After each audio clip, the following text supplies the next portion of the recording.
Stranger things वापस आ चुका है अपने सीजन 4 के साथ। अभी सिर्फ 7 एपिसोड रिलीज किए हैं नेटफ्लिक्स ने, लास्ट के 1 जुलाई को रिलीज होंगे। नेटफ्लिक्स की तरफ से बेहतरीन प्लान है हाइप बनाए रखने का, तो मैंने इसका फर्स्ट एपिसोड स्टार्ट किया और मैं लगातार सारे एपिसोड देखता गया। नेटफ्लिक्स ने 3 साल लगा दिए सीजन लाने में और मैंने एक ही दिन में देख लिया। तो पहले और कोई बात करने से मैं आपको ये बता देता हूँ कि मुझे स्ट्रेंजर थिंग्स के पिछले तीनों सीजन ही काफी अच्छे लगे, तो मैं ऑब्वियसली इस सीजन के लिए भी काफी एक्साइटेड था और मुझे काफी एक्सपेक्टेशंस थी इस सीजन से। और बिना कुछ स्पॉइल करते हुए मैं इतना बता देता हूँ कि ये सीजन मेरी सारी एक्सपेक्टेशन से बहुत आगे बढ़ गया और हमें कुछ ऐसा दिखाता है कि हम शौक में बैठे रह जाते हैं। तो मेरे लिए ये कहना कि ये मेरा अभी तक का स्ट्रेंजर थिंग्स का फेवरेट सीजन है ज्यादा मुश्किल तो नहीं होगा। तो इस सीजन में बेसिकली होता ये है कि हमारी जो कास्ट है वो 4 ग्रुप में बढ़ जाती है और चारों ग्रुप्स की अलग स्टोरी लाइन चल रही होती है। अब यहाँ तक की बातें तो बिल्कुल स्पॉइलर फ्री थी, पर आगे हम बात करने वाले हैं कि आखिर हुआ क्या 7th एपिसोड के एंड में। तो आराम से बैठो और चलिए कोशिश करते हैं समझने की एंडिंग में हुआ क्या। तब तक आप सब्सक्राइब बटन दबा दो अगर आप चाहो तो। सो स्पॉइलर वार्निंग देते हुए मैं हूं Saksham and you are listening to some unpopular opinions.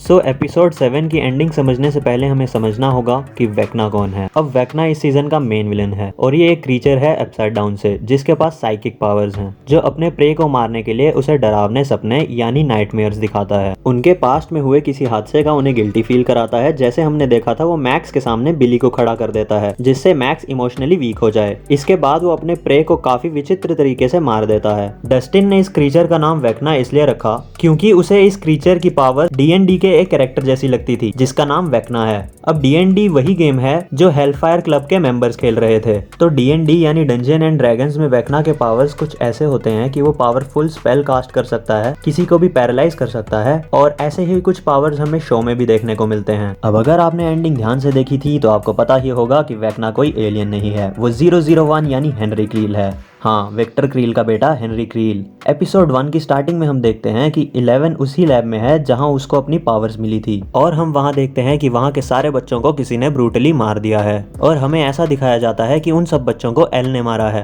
पर जैसे जैसे सीजन आगे बढ़ता है और एल अपनी मेमोरीज एक्सप्लोर करती है, हमें मालूम पड़ता है कि उन सब बच्चों को एल ने नहीं बल्कि 001 यानी हेनरी ने मारा था। और एंडिंग में हम देखते हैं कि 11 और हेनरी लड़ते हैं और 11 हेनरी को हरा भी देती है और उसे मारते समय अपसाइड डाउन का गेट खुल जाता है और हेनरी अपसाइड डाउन में पहुंच जाता है, वेक्ना बन जाता है। तो सीजन की स्टार्टिंग में हम देखते हैं कि 11 अपने हाई स्कूल में बुलीज से परेशान है और एक दिन वो एक बुली को काफी बुरी तरह से मार भी देती है। इस कारण उसे जेल भी जाना पड़ता है, पर उसे जेल जाने से रोक लेते हैं डॉक्टर सैम ओवेंस और सैम ओवेंस उसे कहते हैं कि हॉकिंस खतरे में है, हॉकिंस को उसकी पावर्स की जरूरत है। तो डॉक्टर सैम उसे ले जाते हैं एक लैब में ये कह के कि वो उसकी पावर्स वापस ला सकते हैं। पर एल वहाँ मिलती है अपने नाइटमेयर और अपने पापा डॉक्टर ब्रेनर से। अब वहाँ वो नीना प्रोजेक्ट की हेल्प से 11 की पावर्स वापस लाने की कोशिश करते हैं जिसकी मदद से 11 अपनी मेमोरी में ट्रेवल कर सकती है। अब उस मेमोरीज में हम मिलते हैं बाकी सारे बच्चों से जिन पर वहाँ पे लैब में एक्सपेरिमेंट्स हो रहे होते हैं और हम एक और कैरेक्टर से भी मिलते हैं जो 11 को काफी अच्छे से ट्रीट कर रहा होता है। वो उसकी हेल्प भी कर रहा होता है लैब से भागने में। After that it turns out कि वो कैरेक्टर 1 है, यानी फर्स्ट चाइल्ड जिसपे डॉक्टर ब्रेनर ने अपने एक्सपेरिमेंट्स किए थे। और इसके बाद हमें एक और सरप्राइज मिलता है और पता चलता है कि 001 हेनरी क्रील यानी विक्टर क्रील का बेटा है। अब विक्टर क्रील वो आदमी है जिसकी फैमिली पे सबसे पहले वेक्ना ने अटैक किया था, पर यहाँ शौक की बात यह है कि हेनरी ही वेक्ना है। आई नो कि ये अब थोड़ा कॉम्प्लिकेटेड हो गया है, पर फिकर नॉट, यही समझाने तो मैं यहाँ बैठा हूँ। अब होता ये है कि हेनरी जीवन और समय दोनों के लूप से परेशान आ चुका है। उसका कहना है कि हम सारे इंसान बस अपनी मौत का वेट कर रहे हैं, तो वो तंग आ जाता है ऐसे जीने से और उसकी पावर भी डेवलप होने लगती हैं। अब ये एक क्वेश्चन है जिसका हमें कोई क्लियर आंसर नहीं मिलता है कि हेनरी को पावर्स मिली कहाँ से। हो सकता है कि उन ब्लैक विडो स्पाइडर से, पर आई डोंट थिंक सो क्योंकि ये स्पाइडरमैन तो है नहीं। पर हाँ, माइंड फ्लेयर के भी 8 हैंड्स होते हैं, सो कुछ कह नहीं सकते। तो उसकी पावर्स डेवलप होने के बाद वो अपनी फैमिली को ये रियलाइज कराने की कोशिश करता है कि वो क्या लाइफ जी रहे हैं और उन्हें उनकी गलतियां भी दिखाने की कोशिश करता है। पर वो ये सब एक डीमन का काम समझने लगते हैं। पर उसकी मदर को उस पर शक होता है और वो अपनी मदर और बहन दोनों को मार देता है और खुद पावर ओवर यूज करने के कारण बेहोश हो जाता है। इसके बाद वो उठता है और वो देखता है कि वो डॉक्टर ब्रेनर की लैब में है और एज वी नो कि कुछ सालों बाद वो 11 से लड़ता है और वेक्ना बन जाता है। और हाँ, एक बात कि अपसाइड डाउन में टाइम रुका हुआ है उस दिन पे जब गेट खोला था।